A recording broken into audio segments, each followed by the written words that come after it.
Siz o'zi oldingizga tushib uzr so'ramoqchi edim.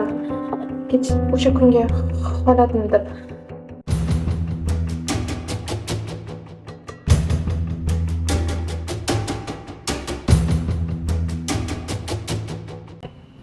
Namuncha ochishing qiyin o'rtoq. Ey. Voy, U bugun kutyapsan?